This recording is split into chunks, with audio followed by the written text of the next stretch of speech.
is die naam Here Jesus. Amen. Maar jy sal sien vanoggend, die tema van die woord is, die opbrengste van jou beleggings. En ek het gister so lekker geglimlag eintlik. Ek is daar in die slaapkamer en die Leen sit bo op die bed en sy is besig met haar woord. En Saterdagoggend is haar me-time met Jesus. Dis haar me-time. En sy sit so en sy enjoy die Here. So en sy kyk op die stadium so na die prentjie vir my en sy sê, Frans, ag nee, kon jy nie 'n ander prentjie gekies nie. Ek sê, hoekom? Sy sê, dis so wêrelds. Ek sê, dankie Here, dis ook die probleem. Ek wil so wêreldse prentjie. Maar gisteroggend gaan ek daar die boerderij toe, daar sit die Willem daar so, en hulle sê, Willem sê vir my, hy is seker priester die morgen, hy is een man van statistieke, hy sien die prentjie, en hy is seker priester die morgen, sê nie iemand bevoud nie. Hy sê, wel, dan sal die weer aan story moet ken met al die groei van die ekonomie, al die dinge, en ek nog meer, want ek het verstaan in die 6, ek wat die woord met my te hoor het, vanmorgen die leen opgewin. Maar is goed in die gees dat ek al bid. Is goed dat ek die leen bid in die gees. So, en, gelukkig gaan ek nie dit moet beantwoord vir want ek weet daarvan niks. As jy my aanvat op dit, ek weet van daai goeie goed niks. Regtig. So, ek gaan maar net sekere illustrasies vir julle gee vanmorgen en woord. En ja, as ek gesê, die titel is die opbrengste van jou beleggings.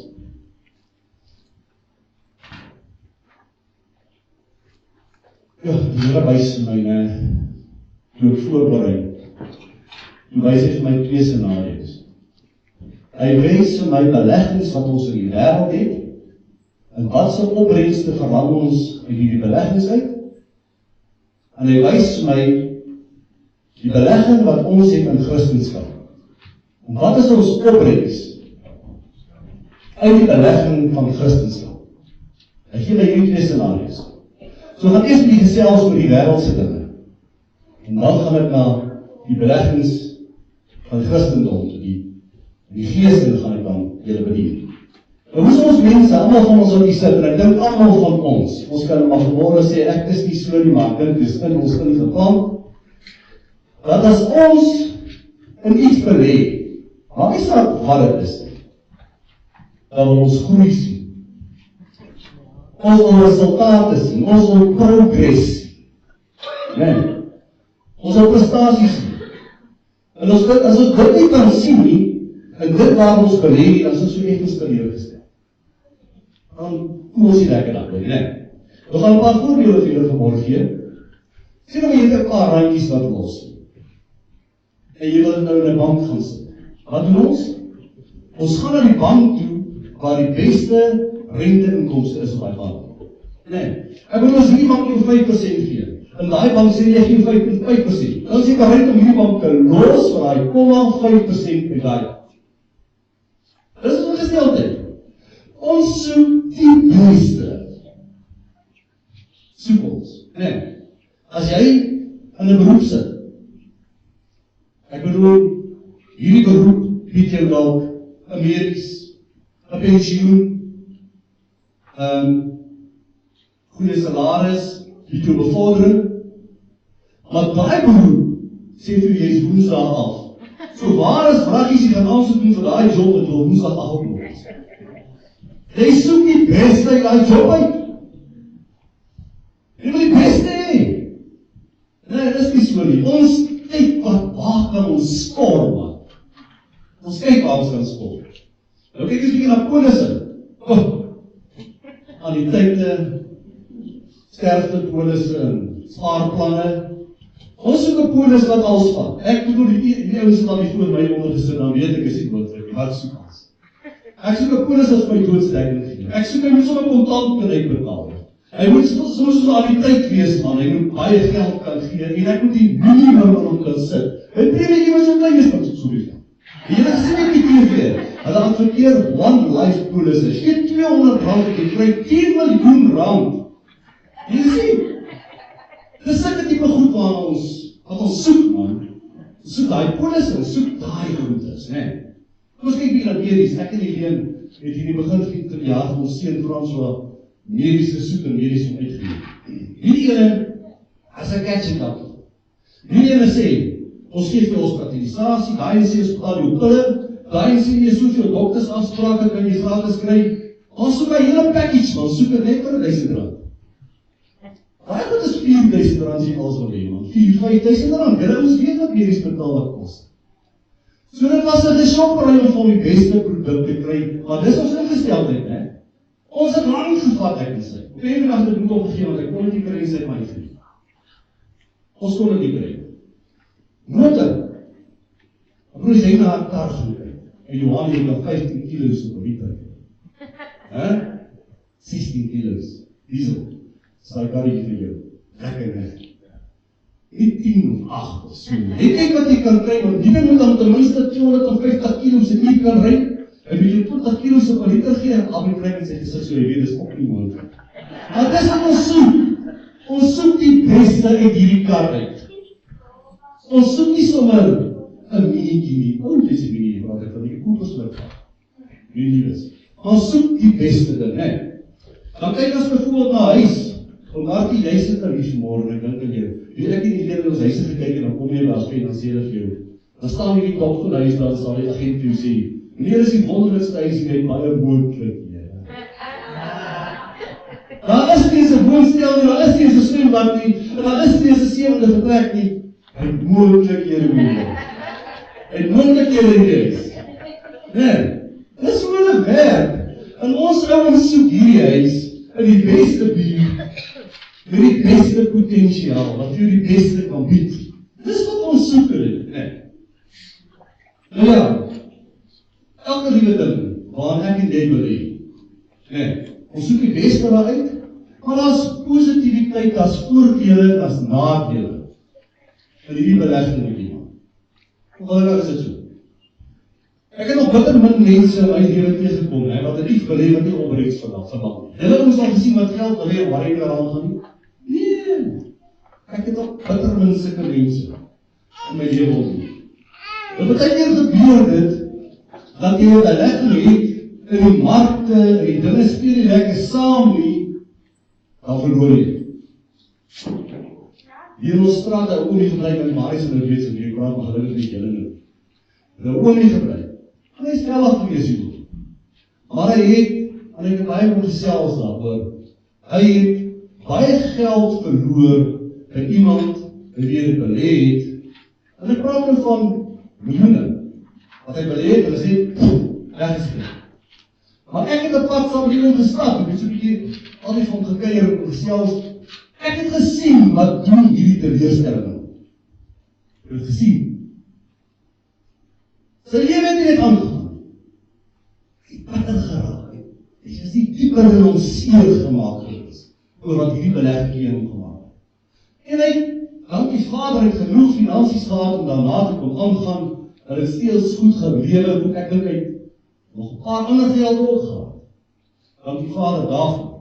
Maar daai, die onseer gekom, hy het hom gevat, man, en het gesien, vat. En is dit sien, sy tree al 40 jaar in die poskantoor. Sy was nog op die sentrale daar, weet jy nou, goed so uitreik en druk jy so, en sê, nog maar asseblief. Sy het 40 jaar daar gewerk. En sy het al vertel dat sy 21 jaar oud is, ek is die hele laat man nie gewees.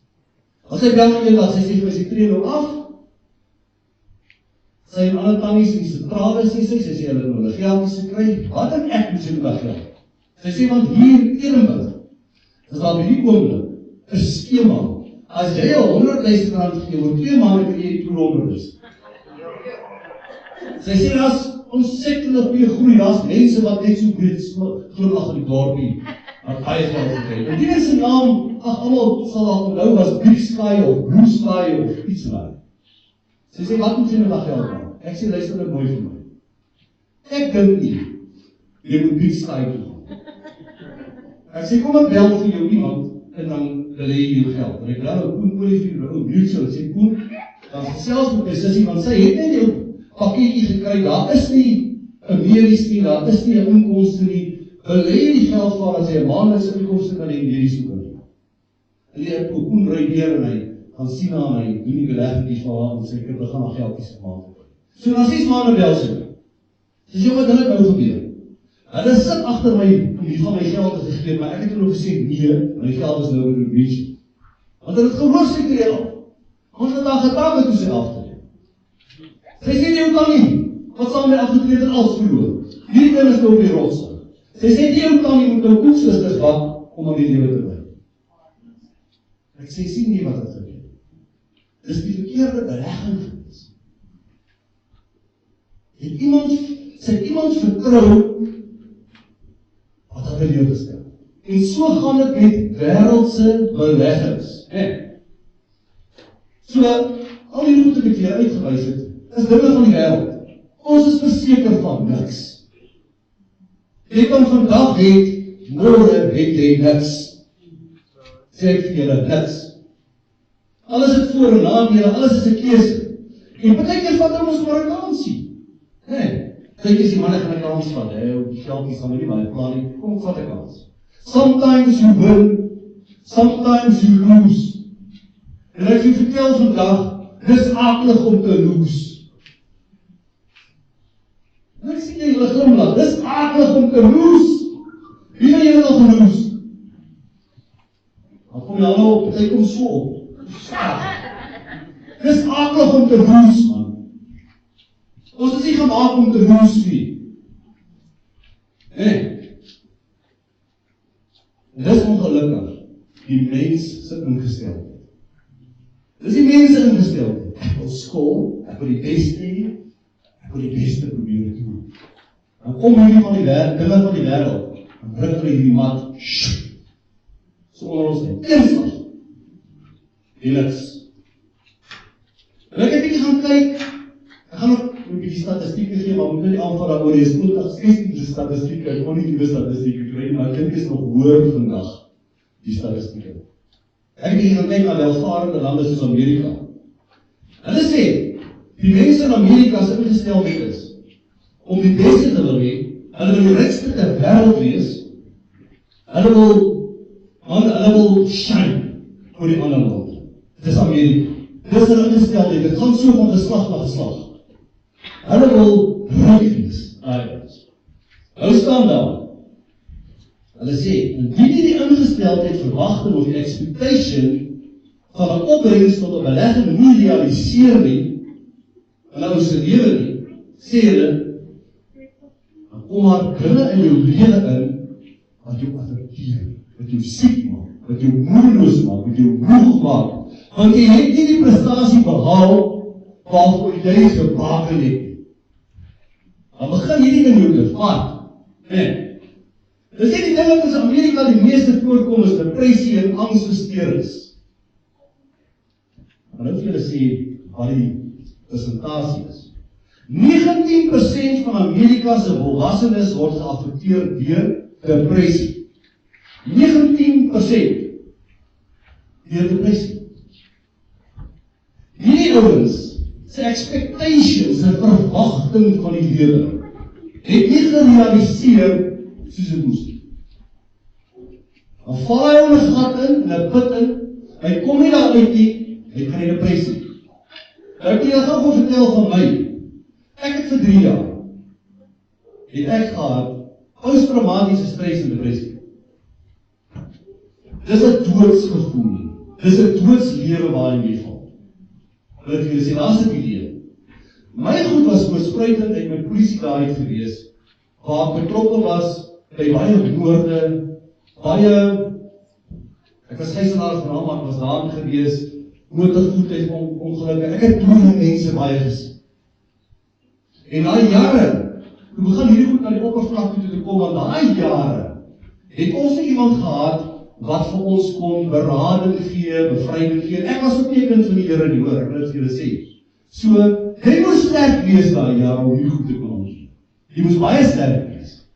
Toe kom hierdie goed na die oppervlak toe, en enige ding het dit getrigger. As ek 'n dooie ou sien op die TV, dan trigger dit 'n sekere geval waarmee ek te doen gehad.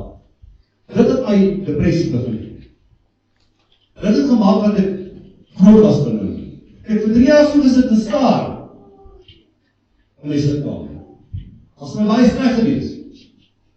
En die ergste van alles is, jy weet jy ontwikkel daai siekte. Die roep met dit, die kry koud, maar jy weet nie. Die onderligging, hierdie simptome van angs en stres. Want jy wil dit ook nie wys iemand nie, want jy is mos nie 'n softie iemand. Jy kan dit mos hanteer. Nou kyk 'n bietjie, ek weet nie of ek die woord is, daai van die low self-esteem is om hier wat aangaan. Weer, ons wil nie daar. Hulle sê, daar sê, the root cause of depression is a low self-esteem, self-hatred, self-rejection, self-condemnation, and or guilt. Dis wat daar staan. En dis presies wat met jou gebeur. As daar dinge in jou lewe gebeur, wat jy nie verwag het nie, wat jy nie op gebaken het nie, dan sit dit jou op die krug in die lewe. Jy begin hierdie goeders, hierdie angstversteurings en die depressie te ontwikkel, en dit maak jou siek. Dit maak jou so siek in jou binneste dat jy voel, jy kan nie aangaan nie. Dit het my begin groot of in die kerk. Ek was 'n gewoonte kerkganger. Gewoonte kerkganger, en Sondag is Sondag, en ek in die kerk sit, ek in die lewe. Ons kinders het Sondagskool gegaan, want dis wat almal doen. En ek wil doen wat hulle doen. Ek het geen verhouding met Jesus Christus gehad nie. Ek het nie my hart vir Jesus gegee nie, want ek het nog nooit geweet iemand my gesê hoe moet ek doen nie. En dit was my lewe. En as ek daar uitgekom in die kerk, dan maak ek so groot vuur by die huis. En dan het ek vergeet van die kerk. Dis so ek gelewe. En ek het eendag in die kerk gesit en die broer het gepraat, want die meeste van die tyd, as jy nie ontmoeting met Jesus Christus gehad het nie, jy sit in die kerk en hoor jy in elk geval nie lekker nie wat hy sê nie. Jy is geconcentreerd op al die grappies van die pastoor op die broer. Jy is nie op geconcentreerd op die diep dinge van die gees nie. Want jou gees ontvang dit nie. Hy ontvang dit nie, jy ontvang die grappies en ontvang die lekker dinge in die kerk. Dan het ontvang jy. Kom my so, ek sta weer. En jy laat praat, die dood en hy praat, en ek begin te huil. En dan kyk ons die lewe my sien, en kyk so en ek sê, sy moet my toch net nie sien, want kom huil ek nou nie. En toe sê, wat? Toe sê ek my kraan af die sak, en sê, ek is dat verstaan. En ek kom al uit kerk uit, ek kom die volgende dag by die werk, en ek sê, die is fout met my. Die is met my fout. Ek was uit landkoloniaal in die polisie en ek hoop myself, man, ek kan nie hierdie ouens vertel wat my gebeur in die kerk nie. Want ek begin huil in die kerk nie. Nie een van die is hand op toestel of my neem, respect nie, dis ek kan vertel by die kerk. Sê dit hier nie. Ek moet sterk staan, as 64 personeel oor my gewees. Die kerk staan ons. Dan kom toe achter die fout. Weet my, hoekom is ek so broos? Hoekom? Wat gebeur met my? Hoekom as ek iets sien, 'n kindertjie wat verkragt word of iets? Hoekom vang dit my? Ek lees my dossiere, is 'n verpakke van verkrachtings elke dag. Lees my dossiere, lees my daar gebeur. Want ek moet dit daar sien.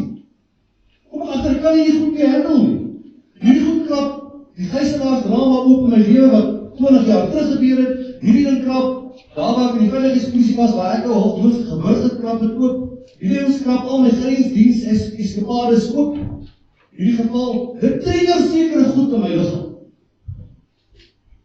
En ek kom achter, dit is moeilijk in my. Tot ek nie meer ontdek en ek op my af en sê, jy sien ek nie. Want weet jy wat doen depressie ons? Die ene van die dag, kan ek jou dood voorstel. Hoe is ek jou dood? Kom ek gaan met jy aan, Amerika. Hulle sê, 18% of 40 miljoen van Amerika se populasie is geaffekteer deur vrees, kommer en angs. Dis nie Suid-Afrika ons 50-60 miljoen is nie. 40% van Amerika is lyk my 40 miljoen, ek kan ons van die stoel geval moet wees. Dit is so baie mense is. 40 miljoen. Daar staan, stress is a modern term. The Greek and the Hebrew in English would identify it as fear, or another word is anxiety. We can also use the word worry. Nie jy nog nooit geworry nie. Ag kom nou, dit was niks om te worry nie. Worry jy nog?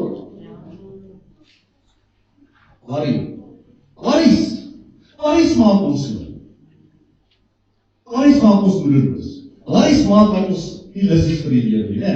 Daar staan fear, anxiety and stress are destroying your body behind the scenes. And initially, you don't even realize that it is happening and that is scary. Jy weet besig met jou lichaam is, jy is hier agter. Besig met jou. Daar staan, many people's minds and thought life are plagued, is dismayed by fear. Fear of tomorrow, fear of finances, fear of disease, fear of death, fear of security, fear of man, fear of rejection, fear of failure. Fear. Anything that takes away our freedom produces fear. Almal van ons, van tyd tot tyd, word aangeval deur hierdie fear. En jy kan nie eens met 'n fear factor besig, maar jy gaan hom nie wen sommer so. Hy slaan sy kalwe in jou, om jou siek te maak. Dis wat hy doen. En ek sê nou vir julle, almal gesond geword het, jy mooi luister, in 2007 het ek my hart vir die Here gegee. In 2007, Maart die 31ste, het ek klaar gemaak met my polisieloopbaan toegegee, net so eentjie dag tevore het ek al gaan byt so in die Christendom. Maar in Junie, het die 27ste Junie het ek my hart finaal vir die Here gegee. Ek het 'n vrag vol pille gedrink, het my epilim wat ek moes drink, was 1200 milligram, en toe sê hulle, daar's tekens dat ek epileptiese aanvalle kan kry. Die gee my epilim, en gee my hierdie stresspille en al daai goed, en ek het op 'n stadium gekom, en ek sê vir julle in Oktober, November dink ek sê seker, dis ons kyk daaroor weer, die sê vir, ek gaan hierdie pil los, die laaste pil. Ek kan sy besluit saam, maar nou net, ek het 'n depressie, maar die Here het ook depressie, waar ek depressie het. Sy het ook stres, oor ek so siek is, sy weet nie wat gaan gebeur met haar en die kinders nie, ek sit net en staar, ek doen niks. Ek sê nou vir julle dat ek hier oor Helden wegry. In die kar, dan staan ek so, dan kyk ek of kom die kar links en rechts gaan so. Dan lyk my kar vir my ver, dan gaan ek so oor die pad as die kar by my, dan ek voorop moet gery. Dan sit ek in die sitkamer die oggend, dan ek die nachte opgestaan, 12 uur, dan ek klaar geslaap, dan sit ek in die stoel, want ek wil niemand in die huis pla nie, dan sit ek in die stoel, dan sit ek so stil en kyk vir die donker, dan sien ek 'n meisie hardloop daar. Dan dink ek, meisie moet huis. Sien die wag vir die meisie. Dan sit ek in die lichaam van die meisie van, as daar geen meisie. As daar nie 'n meisie daar nie, dan sit ek hier, dan sien ek hier, dan gaan die meisie weer. Dan sit ek in die lichaam, dan sien die meisie. So is ek dag vir dag tussen 12 en 3, so ek so hier so 4, 3 kan gekryp die hier in die bed. Elke nacht. So raai dit my gevat. En ek sê vir julle in Oktober, November, ek het my hart vir die Here gegee, en dan iets met my gebeur, ek het 'n groot getuienis oor dit ook, iets met my gebeur, en ek sê vir haar, die pille verloot moet gaan. Gaan nie meer drink. Sy sê, haar pille moet opgaan. Kom ons los saam die pille. En ek en sy, los nie soos hulle voorskryf, ons beredeer, ek beveel het nie vir julle. As julle dan op Prozac is, sê ek nou vir julle, moenie dit doen, en net die pille in die boksie gooi en weggooi. En ek val die pille en ek sê, gooi is nie asblik. En hier raak ons siek. Ons raak so siek vir 'n maand lang. Jy voel net ooit lekker en goed nie. Jy wil opbring, jy's daar. Jy het nog, die symptome is nog erger as voor jou. Sê maar, wat maak ons nou? Ons het by die Here aan die huis nog sieker. Ons begin die pad te stap, wat nou? Ons is siek, man, ons is siek. En ons byt vas. Ons byt vas van die pille en ons los hulle. Ons kom die maand weer. En ons staan op in Jesus se naam. En hy wys ons sy genesing, sê amen. Amen. En hy wys ons sy genesing, want hy haal ons uit die put van die hel. Kom haal hy ek in die lewe uit. En ons begin op te staan. En ons begin nuwe lewe te kry. Weet julle wat? Ek maak maar loop by die polisie. Die staan hier waar hierdie gebou is. En Wendy is hier onder. So sit ek elke dag by Wendy is die skool. So ek praat alles oor. En wat gaan ek nou doen, ek is 'n pensionaris. Ek is 'n pensionaris en my gebol, en het gesê, gaan, jy is nie meer lekker die vir mense wat dood gaan lewe. En het my 4 wapens by die huis kom haal en gesê, ek kan wel 'n risiko wees om mense te skiet. En het enig nie opgedag. Geef my wapens. Want die Here kom haal ons dit uit. Die Here kom rig ons op. Die Here kom gee ons die krag. En hy kom genees ons, ek en die lewe. En hy gee ons 'n nuwe lewe. Waarvoor ek tot vandag toe dankbaar is. Ek kan nooit weer my lewe anders te lewe. Ek kan nooit weer in sonde lewe as ook in die wêreld was. Kan nie. Hy het te veel vir my kom doen. Te veel. Ek kan vir julle so dingetjie daar skets. Die volgende enetjie. Sien julle dan? When thinking starts speaking. Jy sien as daar 'n gedagte. En jou brein kom en jou gedagte kom. Hy lê in jou sielsdimensie daar, dan kom hy op boom toe. Dan begin hy gedagte te stink, sê daai stukkie. Dan begin hy toksiek te raak. Hy gedagte raak toksiek. En ek het in elk geval geen 5 levels gehad. Daar staan jou 5 levels drop. Ek het op die stadium nog nie 5 levels gehad, want ek het nog nie geglo. Maar jy wat 'n gelowig is reeds, jy was vandag dalk sukkel met stres en depressie. Dit, as jy begin fear kry, anxiety, gedagtes wat nie lekker is, negativiteit wat in jou inkom, dan staan daar, jou 5 levels begin te drop. Jou geloof wat jy het, begin te taan. Want daai is sterker in jou brein, as wat jou geloof op die stadium is. Jy moet dit uitkanselleer, jy moet dit beveg. Dan staan daar verder, fear levels increase. Dan kom daai fear in jou lewe in. En hy wil speel big time by jou. Fear dominates you and you feel stressed. Dis wat gebeur. Net so 'n illustrasie hier. Kom ons gaan gou aanraai statistieke. Hulle sê, statistieke toon dat selfmoorde onder minderjarige vroue in Amerika in 2016 met 63% gestyg het. Dis wat gebeur. Die vyand, die staat aan komplene van die dag. En hy sê jy is niks meer werk nie, jy is nie goed genoeg nie, dis nie veel nodig om meer te lewe nie, en hy bring selfmoord op jou pad. Want dis nie einde, as jy nie uit kan kom nie, bring het selfmoord jou op die einde van die dag in jou pad. Dat jy jouself moet weggaan. Selfmoorde onder minderjarige mans het met 43% gestyg.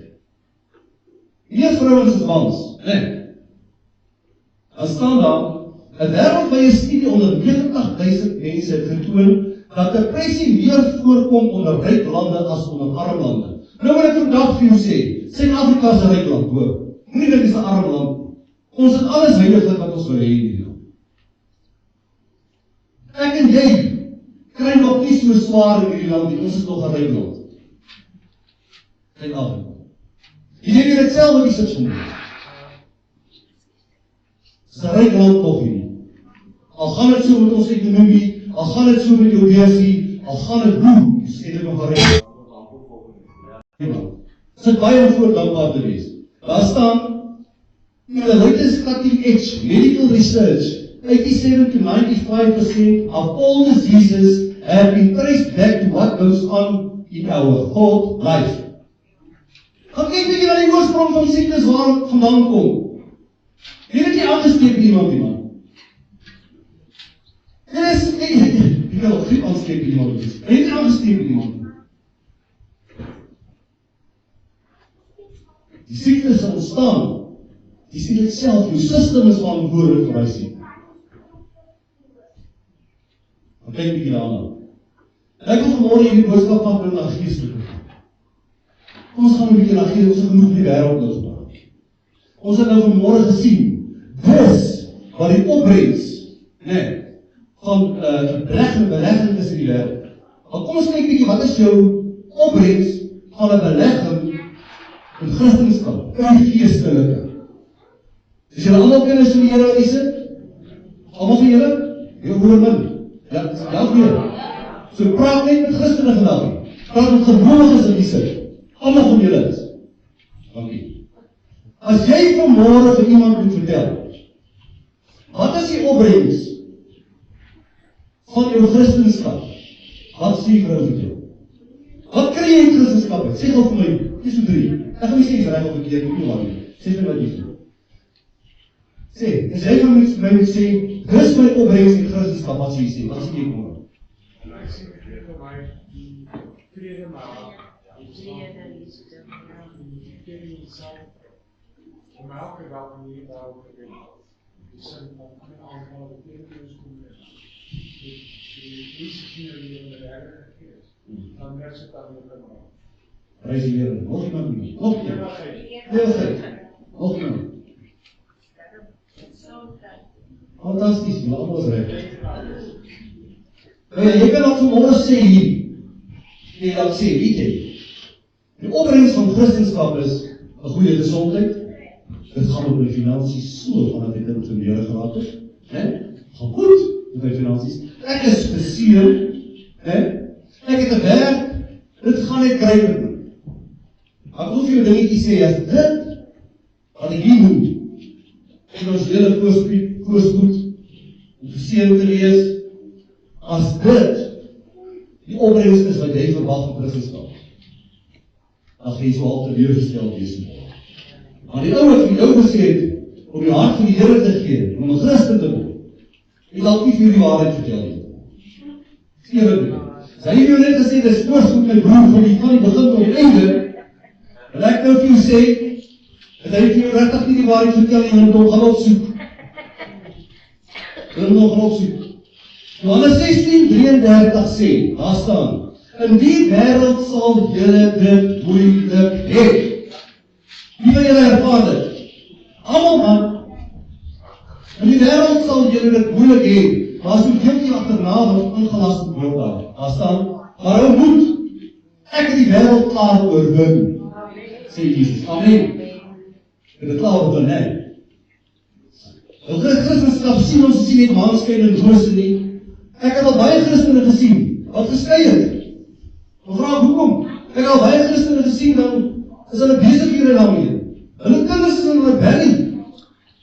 Gaan nie goed met hulle nie, né? Baie van hulle het ek gesien. Weet julle wat? Hoor ek en waarna ek van kyk. Hulle sê, as jy vir 'n gelowige, 'n Christen vra, wat is vir jou die grootste opbrengs van jou Christendom? Wie wat sê hulle? Onmiddellik sê hulle, ek wil jy nog in die hemel wees. Hulle weet om dadelijk so op, ek wil nie die hel wees nie, dis wil daar, ek wil in die hemel wees nie dan. Dit is die grootste opbrengs van Christendom sê hulle. Dis om te sê, ek wil in die hemel wees. Wat my bekommerd maak, is die volgende. Wêreldse beleggings, ons weet wat het ons nou bied. Niks is verseker dan, nee. Ek is bekommerd daaroor, want geestelike, die Christendom opbrengs, die belegging van Christendom, baie keer hanteer ons dit soos in die wêreld. Maak my nie bekommerd. Ek het al gesien, ons het nou gepraat oor mense wat in die wêreld is, wat die beleggings presteer nie, dan raak hulle siek en al sieke goed. Die hele ou gesien wat sy intimiteit met Jesus so naby is, wat hy siek raak daarvan? Nee man, ek het nooit ou gesien wat so naby Jesus nie, wat soms siek is van Jesus se liefde nie. Maar die sê van die opbrengs van Christendom, sien ons dit nie, maar die opbrengs van die wêreldse beleggings, dit sien nie. Maar nog nooit ou gesien wat die pad stap met Jesus, wat baie naby hom is, wat siek is van sy liefde nie. Nooit, ek het dit nie gesien nie. Geestelike leefstyl. Ons moet intimiteit met God hê. Nou vraag ek jou, ons het almal nou gesê, en jy gehoor wat ek sê, dat baie mense sê, as ek net in die hemel kan kom hemel. Maar wat van hier en nou? Jou Christendom wat jy nou beoefen. Wat is die opbrengs van die Christendom wat jy nou beoefen? Nou, al gaan het hoe swaar met jou, al gaan het hoe pijn op jou hand met jou, al kom die aanslaag teen jou, hoe en wat kry jy uit jou Christendom uit nou? Wat kry jy daar? Nee. Ek wil 'n paar voorbeelde vanmôre vir julle noem, en ek wil 'n paar opbrengste, die voordele wat Christendom bied, hulle gou vanmôre vir julle. Ek gaan net so 3 hanteer vanmôre. En ek het Psalm 103, 2 van vat. Maar jy moet asseblief Psalm 103, gaan lees 'n bietjie wat staan in Psalm 103. Mense, dis awesome wat daar staan. Kyk wat sê die tweede vers. Die tweede vers sê, Bless the Lord, O my soul, and forget not all his benefits. Hy bestaan is vol benefits, vol voordele. And forget not all his benefits. En ek kan dit in Engels stel, want dit is so mooi. En die eerste ding wat ek wil hanteer vanmôre is vergifnis. Wat is die opbrengs wat jy kan kry uit vergifnis uit? Die opbrengs wat jy kan kry uit vergifnis uit. Wat is dit? 1 Johannes 1:8 sê, as ons sê dat ons geen sonde het nie, mislei ons onsself en die waarheid is nie in ons nie. Ons almal het sonde soos ons hier sit. Almal van ons. As jy nou al gewonder het, almal het. 1 Johannes 1:9 sê, as ons sondes bely, hy is getrou en regverdig om ons die sondes te vergewe en ons van alle ongeregtigheid te reinig. Wonder, sê jy amen? Dit is lekker om dit te weet, né? Kom ons gaan aan. Jesus lees die disippels bid daar in Matteus 6:12, hy sê, en vergeef ons skuldes, soos ons ook ons skuldenaars vergewe. Want as julle die mense hulle oortredinge vergewe, sal julle hemelse Vader julle ook vergewe. Dan staan verder, as julle die mense hulle oortredinge nie vergewe nie, sal julle Vader julle oortredinge ook nie vergewe nie. Dis plain en simpel hierdie verduidelik. Nee, ek wil vanmôre iets vir jou oopbreek. Jy moet fyn luister, ek wil vir jou hierdie volgende verhaal vir jou vertel. En ek vanmôre vir jou iets oopbreek. En dit is baie min word in die kerk gesê. Matteus 18:23-35. Dit gaan oor die storie van die koning en die diefsneg. Die koning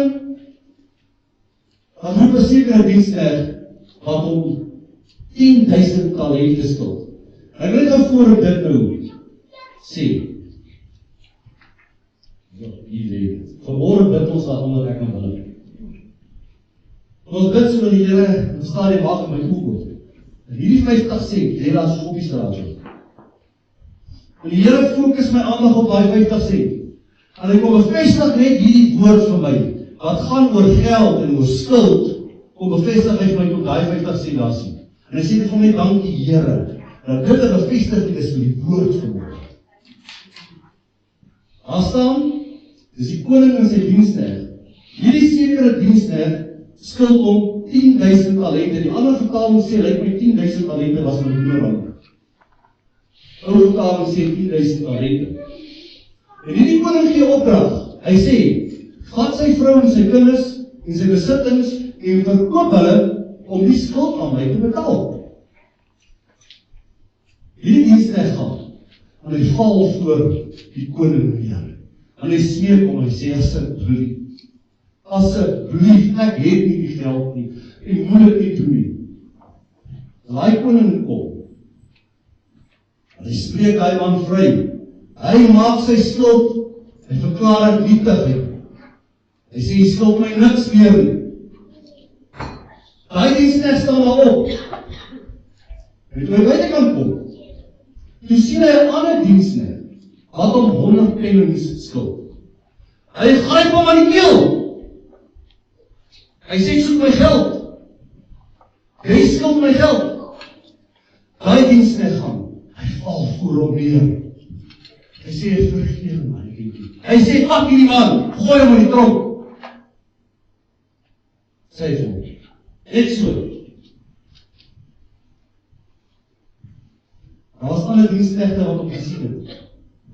Hulle gaan toe na die koning toe, en vertel vir die koning. Wat het nou net hier gedoen? En daai koning wat roep, daai diensneg, hy sê, kom nie. Vers 32, dit is daar jou.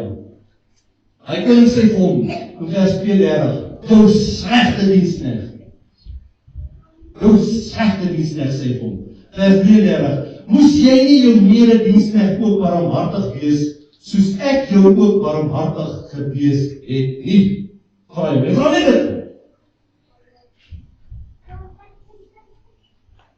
Vers 34. En sy Heer het hom 'n toring oorgegee aan die pynigers. totdat hy sou betaal het, alles wat hy hom skuldig was. En ek het diep na hierdie stukkie gaan kyk. En luister na my opinie vanmôre.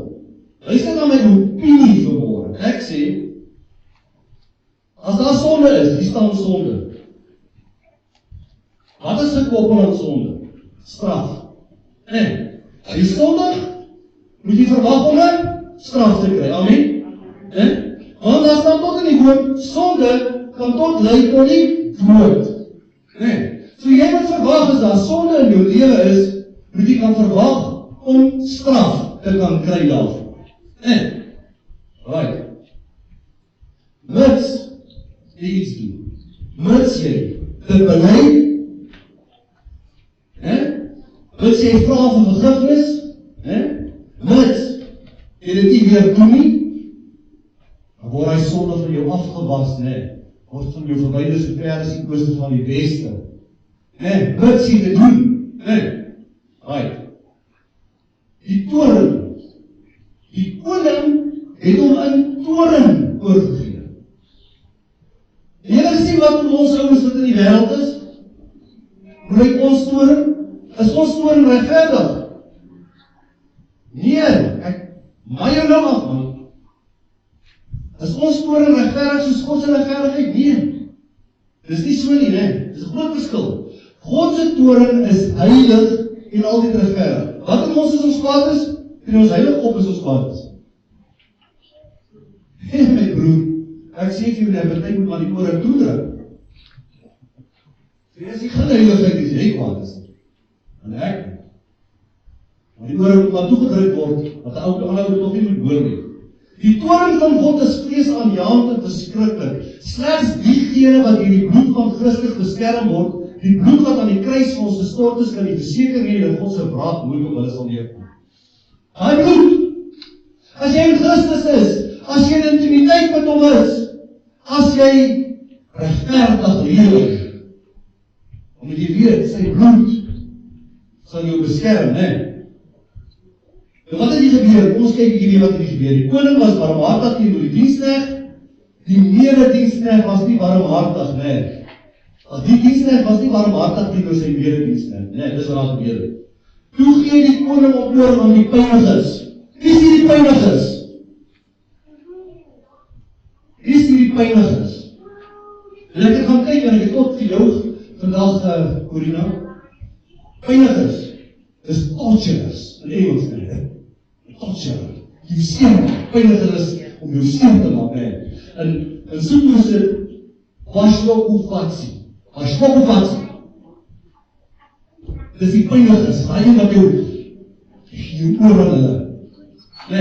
Nou wat sê jy stukkie vir my, en ek denk dat jy sê is my opinie. My opinie vanmôre is, en ek sê dit in die stuk, en jy moet my anders is om oortuig as jy wil.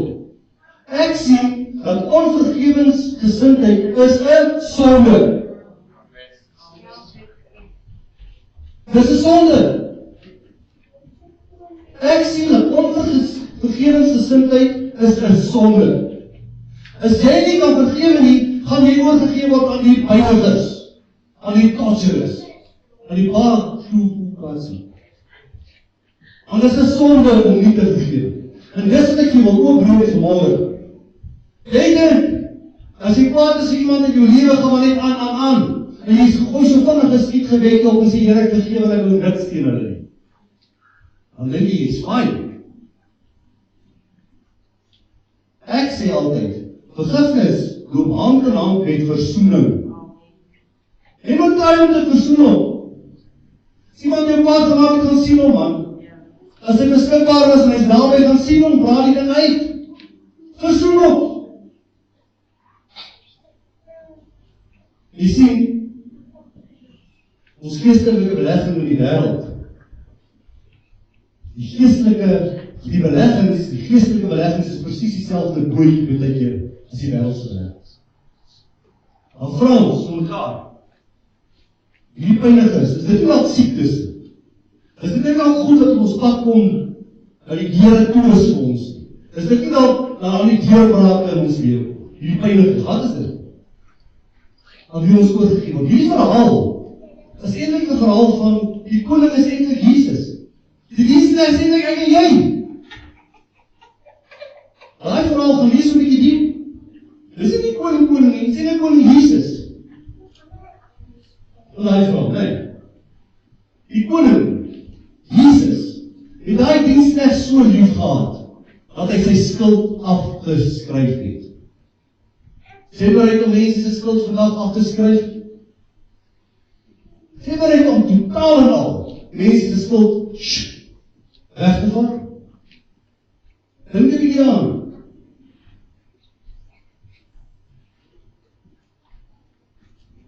God is liefde, Satan is haat. Daar staan in 1 Johannes 3 van vers 15 staan daar. Elkeen wat sy broeder haat, is 'n moordenaar. En julle weet dat geen moordenaar die ewige lewe as iets blywends in hom het nie. Kyk bietjie daarna. Kyk na die volgende stukkie. Kyk hoe daai stukkie. Hating those, al is dit op ons op. Hating those who hurt you. Hating those who hurt you is like drinking poison yourself.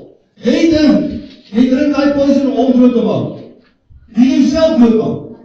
Daar staan, but hoping that your enemy will die, obviously. Anyone who did that would only be destroying himself. Dis wat het doen aan ons.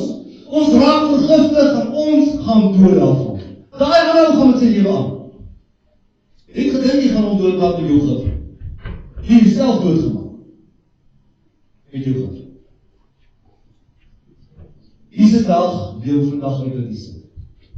En hy daag elkeen van ons uit. Hy sê, vergewe hulle, seën hulle, bid vir hulle, dat jy seën kan ontvang. Dat jy seën kan ontvang. Daar staan in Lukas 6:35, julle moet julle vyande lief hê en goed doen, en leen sonder om iets terug te verwag. Dis 'n moeilike een daar.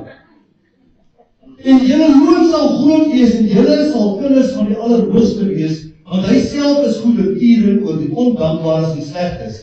Wees dan barmhartig soos jou Vader ook barmhartig is. Toets jy 'n bietjie daaraan en om iets uit te leer. Dan bring jy terug. Ek soek hom. Toets jouself 'n bietjie. Dis myne daar. Soek hom. Hy volg hierdie. When you forgive others, you are not letting them off the hook. Jy kan kom. Jy gee hulle oor aan God. Jy gee hulle oor aan God. Dis nie meer jou saak nie. But you are giving them to God. Dis nie jou saak nie. You are now off the hook. Dis jy wat vrykom. You are now off the hook. Ek wil nie nog op baie hoeke sit. Pyn, makseer. Die tweede puntjie waar ek wil praat vanmôre is geregtigheid. Ons weet, ons moet 'n right standing met God wees. Ons weet, ons moet 'n geregtigheid lewe. Maar luister wat sê hierdie Psalm. Luister mooi. Psalm 103 sê, die Here doen geregtigheid en reg aan almal wat verdruk word. Jy sit al hier vanmôre en jy voel, die omstandighede druk my, die lewe verdruk my, dit gaan swaar met my, ek kry nie 'n werk nie, as die kom nie deurbrake in my lewe nie. Het jy in geregtigheid gelewe?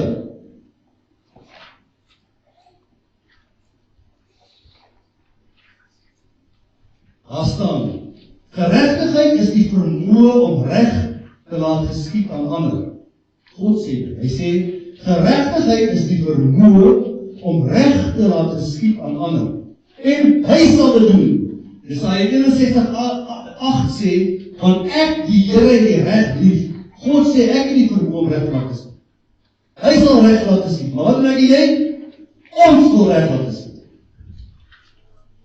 Hy sê jy moet druk voel. Dit gaan swaar met jou. Ek sal reg oor jou laat geskied. Jy moet nie bekommerd wees. Kom ons lees 1 Korintiërs 6:4-6, lees mooi hierdie vers. Daar staan, as julle sulke alledaagse geskille het, En ons sê dit elke dag tussen ons. Waarom laat julle buitenstaanders daaroor uitspraak gee? Mense wat nie eens in die gemeente gerespekteer word. Daar staan, ek sê dit om julle skaam te laat kry.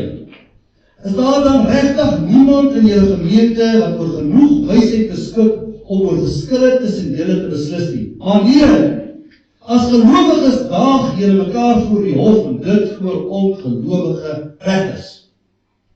Nee, jy wil reg wat geskied en ek. Ons gaan nou houd ons op daai ou wys.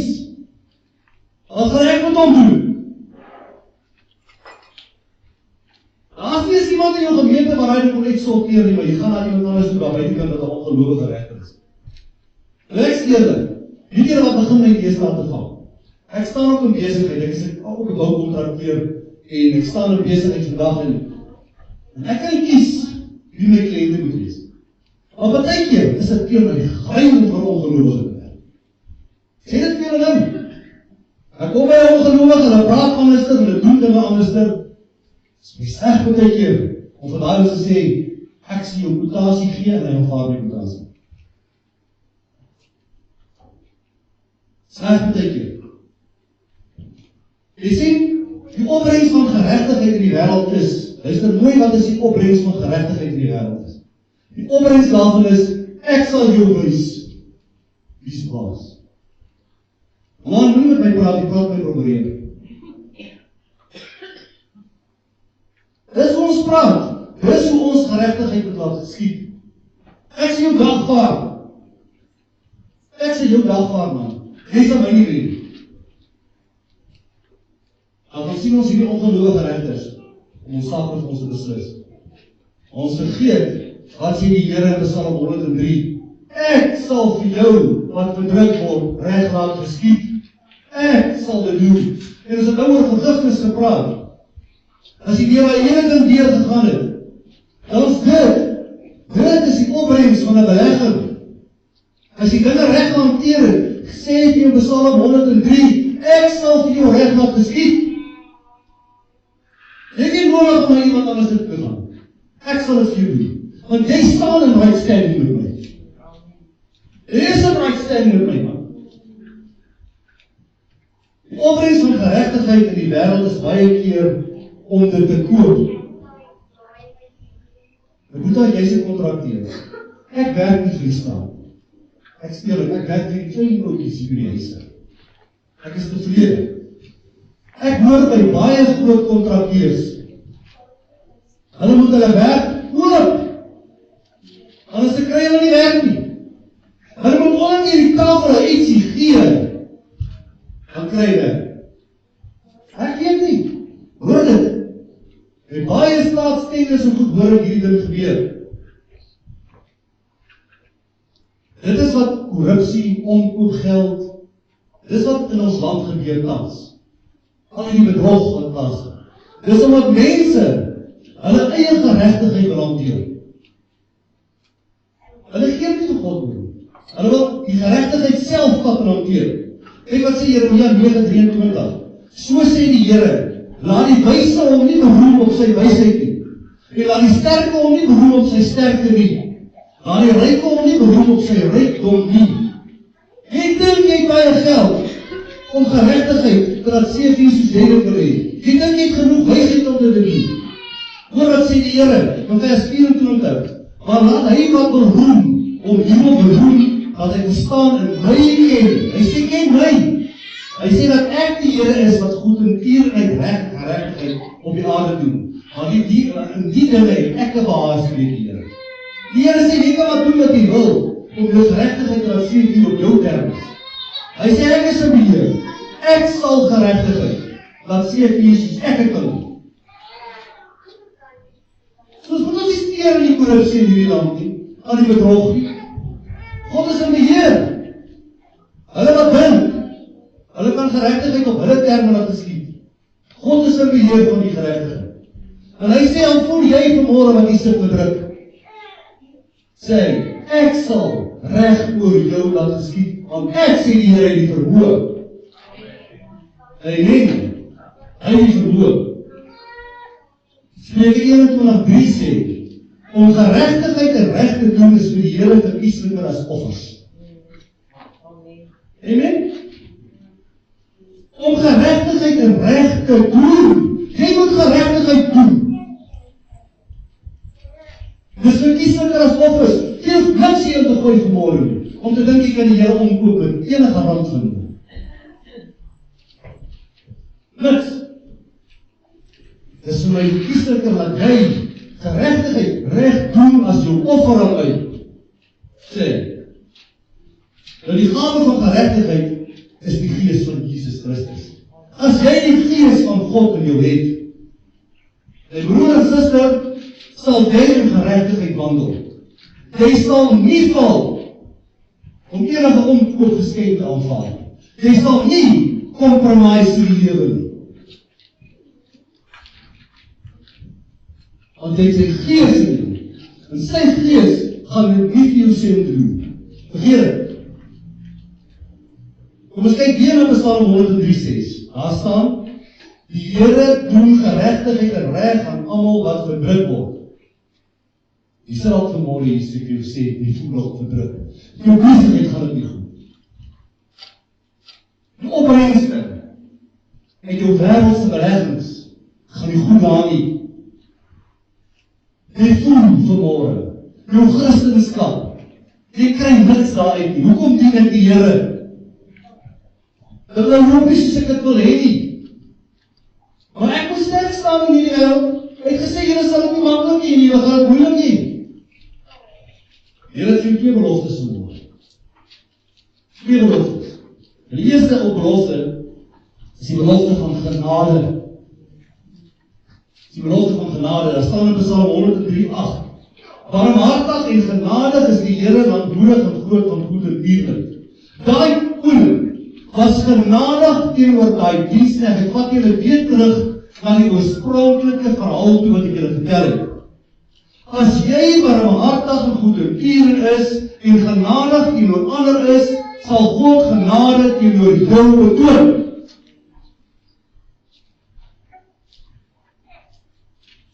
Hy sal dit vir jou doen.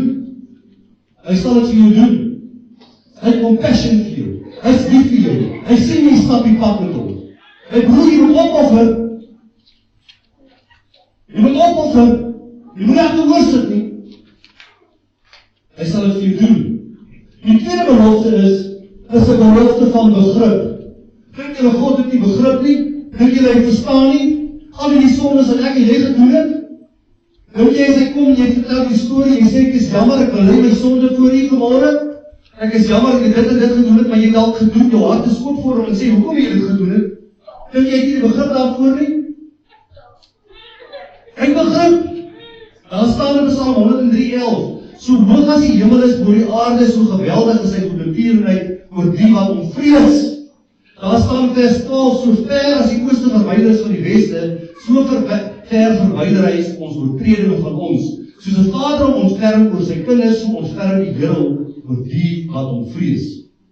My broer en suster, die Here weet, wat as die omstandighede, hoekom het jy hierdie ding aangevang?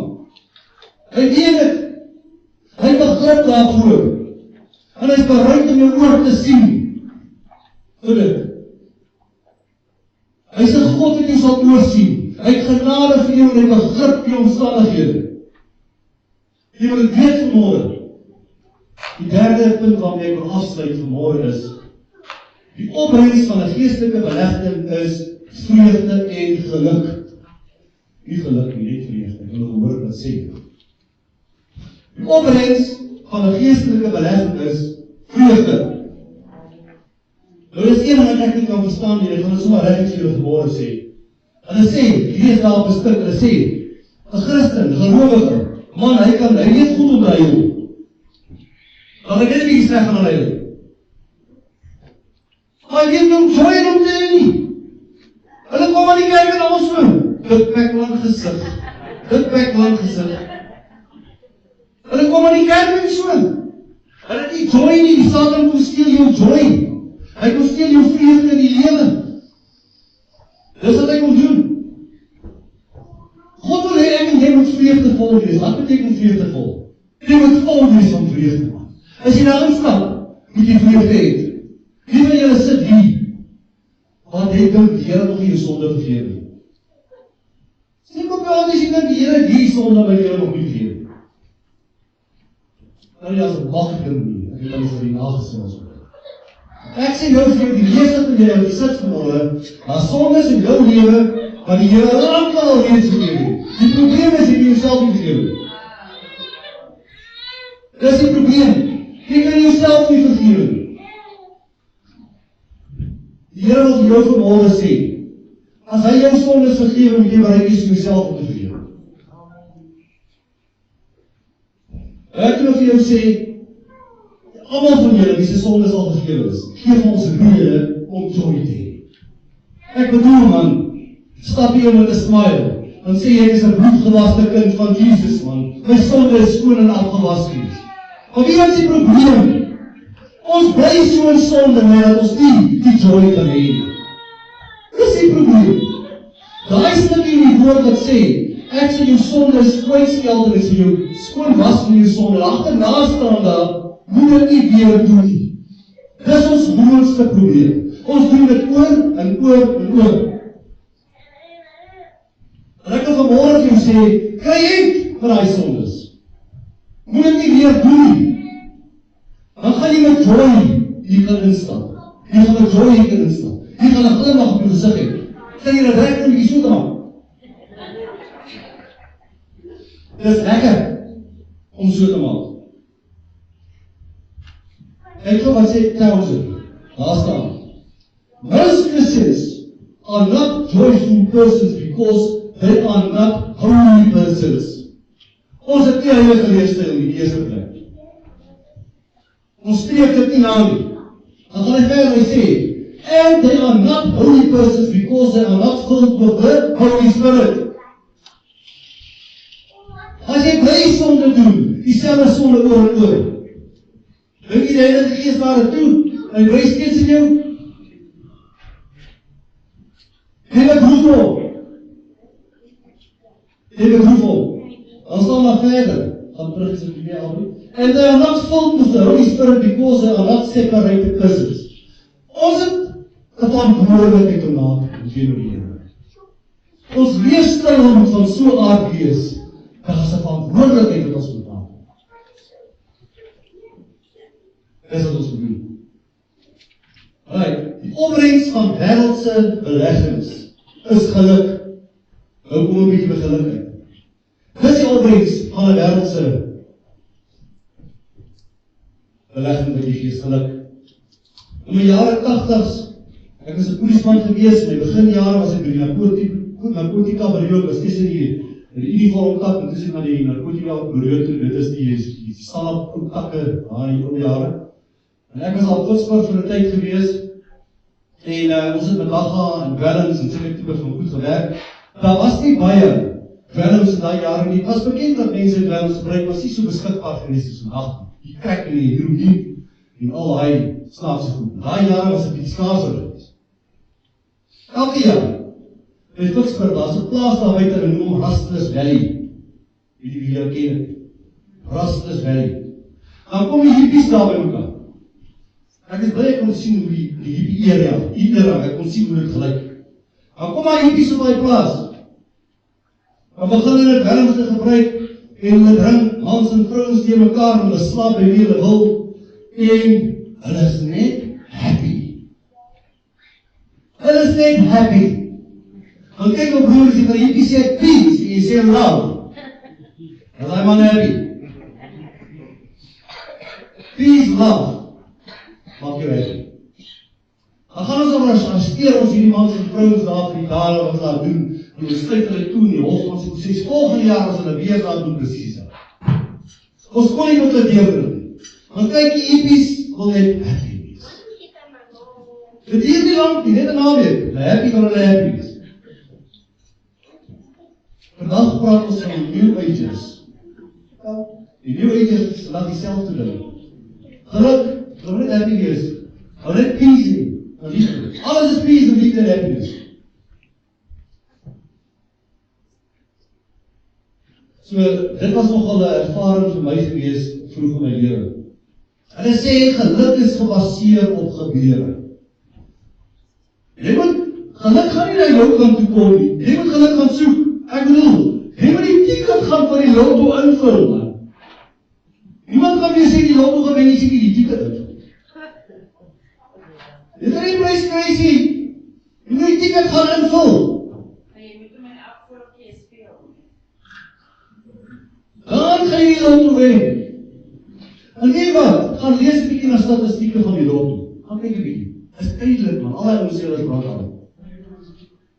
Het niks vir jou. Hulle het die geluksgod gedien. Jy vertrou die geluksgod om in jou te voorsien. My broer en suster, gaan jy vir 'n oomblik iets sê en daarna niks. Vertrou die geluksgod. Jy gaan vir 'n oomblik iets sê en daarna niks. Vertrou hom. Vertrou die Here vir jou voorsiening. Ok? Geluk is gebaseer. As jy geld in die bank het, maak ek jou happy. Vanmorgen kan jy niks sê. As jy 'n lekker partytjie vanaand gooi, en die ouens drink en gaan te keer en raak jy happy. As niks wat jy so happy maak nie. Jy voel happy. Vanmorgen voel jy akelig. Iemand vir jou vertel hoe goed jy is. Dis 'n goeie ou, baie goeie ou. Maak het jou happy. Jy voel jy loop op die wolke, né? Geluk is net tydelik. Hierdie die ewig. Soek God se vrede as die ewig is. Net tydelik die ewig goed. Jesus is vir sy disciples gesê voor die kruisiging, aan Johannes 5:11 sê vir hulle, These things I have spoken to you, that my joy may be in you, and that your joy may be full. Hy sê, ek wil my vreugde in jou sit sê, dat jy kan oorloop van vreugde. So ek kan ons begin so sagtens speel. So sagtens. Hy sê, ek wil my vreugde in jou sit, dat jy kan oorloop van vreugde. Sê Jesus. Johannes 16:22. You will have sorrow now, but I will see you again, and your hearts will rejoice, and no one will take your joy from you. My broer en suster, jy kan vandag swaar voel of bedruk voel, en het voel, het gaan nie met jou goed nie. Roem op die joy, wat Jesus in jou hart geplaas het, toe jy jou hart van gegee het. Roem daarop, roem op sy joy. Staan pas in sy joy. We gaan 'n klomp verse gou quoteer, en julle klompie. En ek wil graag die versie bietjie weer sien. Ek wil so nou en dan 'n amen hoor en halleluja en ek wil joy bietjie sien. Dan wil jy ons so speel. Daar staan in Nehemia 18. The joy of the Lord is your strength. Amen. Dis wat sy joy vir jou gee. Strength. Paulus het gesê in 2 Korintiërs 12:10, daarom het ek 'n behaag in swakhede en mishandelinge en node en vervolginge en benoudhede vir Christus wil. Want as ek swak is, dan is ek sterk. Dis wat Paulus sê. Moenie as jy swak voel, dink jy is swak nie. Jy is sterk. Staan op. Begin te lewe. Staan op. Dan Paulus 1:2, ag dit louter vreugde my broers wanneer julle in allerlei versoeking val. Weet julle hoe lekker is dit as jy 'n versoeking oorleef het? Sê net amen. Want dit kom elke dag na ons toe. As jy val vir 'n versoeking, is dit akelig. As jy kan oorwin vandag, is dit louter vreugde. Prys sy naam. Johannes 16:22. Julle dan ook nou droefheid, maar ek sal julle weer sien, julle hart sal bly word, en niemand neem julle blydskap van julle weg nie. Niemand kan dit jou kom steel nie. As jou lewe reg is, sê ek nou vir jou, en die blydskap van Jesus is in jou, kan niemand dit kom steel met jou nie. Want jy lewe in geregtigheid. Prys sy naam. Psalm 16:11. U sal maar die pad van die lewe bekend maak, versadiging van vreugde is voor die aangesig. Lieflik Here is in u regterhand vir ewig. Habakuk 3:17, baie bekende vers, Alhoewel die vrye boom nie sal bloei en aan die wingerdstokke geen vrug wees nie, en ons voel dat so vandag in Suid-Afrika. Ons voel dat is die oesbeen. Ons voel dat is swaar. Dan staan daar vers 18, nogtans sal ek jubel in die Here en ek sal juig in die God van my heil. So, amen. Al gaan het hoe swaar in hierdie land, dit hang van ons af wat die sit. As jy met die idee gaan inkom en sê, en jy reik soos op jy Suid-Afrika moet dra met bloed, hy dit maak. Geen het vir Jesus, hy sal dra. Wees jy net vreugdevol en bly. Jeremia 31:13. Ek sal hulle rou en vreugde verander, en hulle troos en hulle tot blydskap bring, uit hulle kommer. Uit jou worries. Hy gaan jy jou worries uitvat. Loop jy na die pad reg. Amen. Loop hom reg. Het niks om bekommerd te wees nie.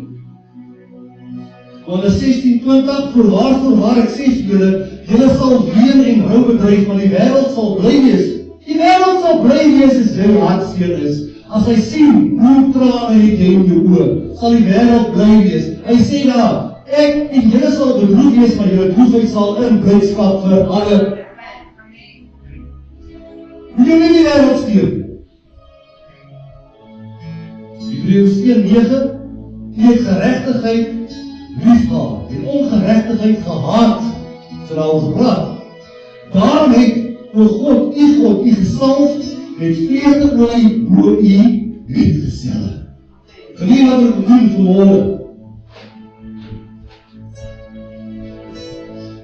Ek wil as 'n teken van die vreugdeolie, die van julle wil hê, die olie te aansluit. Ek sal vir jou die vreugdeolie van die Here. Ek sal vir jou die vreugdeolie van die Here. Ek sal vir julle almal die vreugdeolie van die Here. Ek sal vir julle die vreugdeolie van die Here. Ek sal vir julle die vreugdeolie van die Here. Ek sal vir julle. Ek sal vir julle die vreugdeolie van die Here. Ek sal vir julle. Ek sal vir julle. Ek sal vir julle. Wil julle almal sal vanmôre met die vreugdeolie van die Here. Kom dan maar jou smaak. Ek sal vir julle die vreugdeolie van die Here. Ek sal vir julle. Ek sal vir julle die vreugdeolie van die Here. Ek sal vir julle die vreugdeolie van die Here. Sal vir julle. Sal vir julle. Sal vir julle vanmôre. In Jesus se naam, sit dit in jou oor so toe. En ontvang dit wat die Here vir jou wil gee. Sal vir jou vanmôre. Die vreugdeolie van die Here. Die Here van die weerskare. Sal vir jou vanmôre, sal vir jou. Dat het die vreugdevol sal wees in jou land. Dat het die vreugdevol sal wees, die sal oorloop. Goeie die dag. Sal vir jou.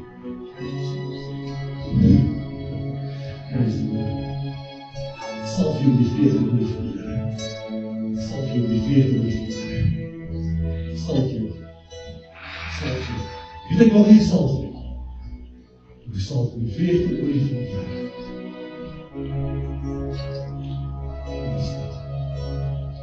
Sal vir jou die vreugdeolie van die Here vanmôre. Dat jy dit sal vat in Jesus se naam. Mooi metgeselle. Romeine 14:17, maar die koninkryk van God is nie spys en drank nie. Dit kan nie koop. Maar geregtigheid en vrede en blydskap in die Heilige Gees. En ek wil vanmôre kom bid vir jou. Dat die Heilige Gees in jou werksaam sal wees, dat jy hom sal ervaar in jou liggaam vanmôre. Dat jy hom sal voel. Dat jy sy manifestasies deur jou sal voel. Sy krag en werking in jou sal voel volgens. Ek kom bid vir jou. Vanmôre. Handelinge 13:52. En die disippels is vervul met blydskap. Amen. En met die Heilige Gees. Hulle is vervul daarmee, Here, kom in Jesus naam vanmôre. Here, vul elkeen met die sak met die Gees. Here, die extra persent wat jy vir ons gee, is die blydskap wat jy ons vul. Dat ons opgewonde kan wees met die Here. Dat ons moet oorloop vanmôre, Here. Ons is gesalf met die vreugdeolie vanmôre, Here. Dat ons hier kan sit met 'n glimlag vanmôre. En sê ondanks die feit dat het my swak gaan, Here, ek is oorwinnaar. Deur U. Dank U, Jesus. En ek sluit vanmôre af en ondersoek jouself vanmôre met Galasiërs 5:22. Daar staan, dat die vrug van die Gees is liefde, blydskap. Klap hande en prys die naam. Dis wat ons moet hoor. Die God van die Gees. Die blydskap in jou gees. Help ons in die Here. Here, ek bid vanmôre met vra. Die Gees, Here, die ons sal aandraag dat U, Here Jesus. Here, ons is afhanklik van U. Here, ek bid vanmôre dat U die joy en ons sal terugsit, Here. Maak nie saak wat ons omstandighede is, Here Jesus. Ja, Here, ons het al iemand in die dood al gesien. Here, ons besighede gaan al nie goed, ons finansies gaan het. Ja, Here Jesus, verhoudinge gaan al nie goed nie. Here, voel dat ons op ons gesin met mekaar uitval. Vader, ek kom vra U Gees vanmôre ons op te rig. Ek kom vra dat dit by my sal begin. Here, nie met die ander persoon nie. Dat ons sal gaan regmaak, dat ons sal vergewe, Here. Dat U vir ons 'n opbrengs kan gee, Vader van Christendom, Here, dit wat ons vanmôre oorgepraat het. Asseblief, my Here. Dit is so nodig in ons lewe, Here. Here, ons ren, dat ons oorloop van U. Soos jy stap vanmôre, Here, dat ons sommer al die dinge vergeet, dat ons stres en depressie gee, Here, en angsversteurings en al die dinge. Kom genees ons vanmôre, Here. Ek bid dit in Jesus se naam. Elkeen wat sukkel met dit, Here, in die naam van Jesus, stres en depressie, jy sal verdwyn. In Jesus se naam. Jy sal nie meer in jou lewe beheer nie. In die naam van Jesus. Dankie, Here. Prys U naam in die oggend. Jy is wonderlik. Jy is groot, jy is geweldig.